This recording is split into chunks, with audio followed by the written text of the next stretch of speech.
Hey everyone, and welcome back to the channel. Today we're diving into a big question with big consequences. Why haven't some EU countries adopted the euro? We hear a lot about the Eurozone, but not every EU country is on board. In fact, 7 countries have said no thanks to the euro, at least for now. In this video, we'll break down what the Eurozone is, the real advantages of joining, and the key reasons some countries are staying out, despite technically being eligible. Let's get into it. Part 1. What is the Eurozone? The euro is the official currency of 20 out of the 27 EU member states. That means 7 EU countries don't use it. Those countries are Bulgaria, Czechia, Denmark, Hungary, Poland, Romania, and Sweden.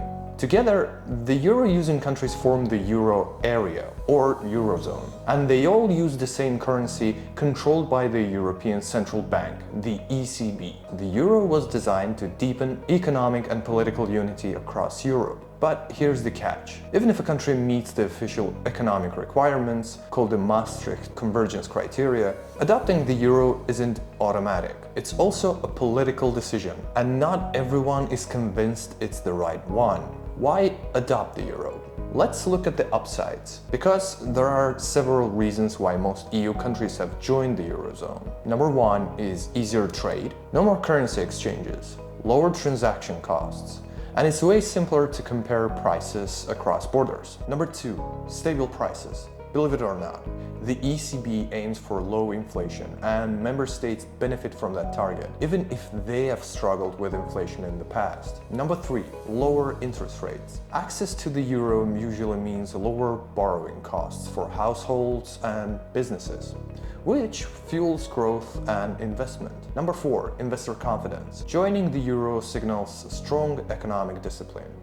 And the euro itself is one of the most trusted currencies in the world. That can improve a country's credit rating and attract foreign investment. So in short, easier trade, lower costs, more financial stability, greater global credibility. Sounds like a win, right? Well, not so fast. Here's where things get complicated. Joining the Eurozone also means giving up control over key parts of your economy. Let's break it down. Number 1, no more independent monetary policy. Once you adopt the euro, your central bank no longer controls interest rates or the money supply. The ECB does. That limits your ability to respond to local economic changes. Number 2, less flexibility during a crisis. If a country faces a recession, it can cut rates or print money to stimulate its economy. And changing taxes or spending is tricky because the Eurozone has strict rules on debt and deficits. Number 3,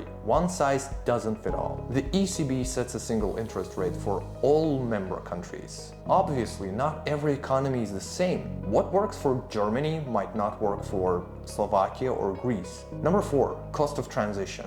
Switching to the euro comes with logistical and financial challenges. Printing new money, updating financial systems, training businesses, and potential price rounding that drives up costs for consumers. So while joining the euro brings stability, it also means sacrificing national flexibility and risking short-term economic shocks. Part 4. Why holdouts like Sweden and Czechia wait? Some countries like Sweden and Czechia meet the requirements to join, but they're choosing not to. Why? Because they have other values, like the ability to set their own interest rates, the freedom to respond independently to economic changes, and the chance to avoid the costs and complications of switching currencies. For them, keeping their own currency means greater control and flexibility, especially in uncertain times. So, should every EU country adopt the euro? Maybe not. For some, it brings big benefits: easier trade,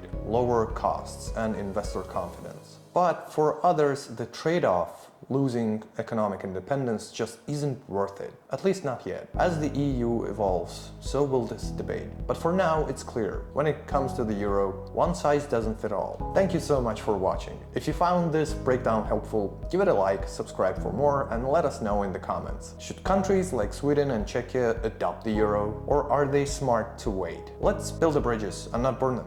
And see you next time.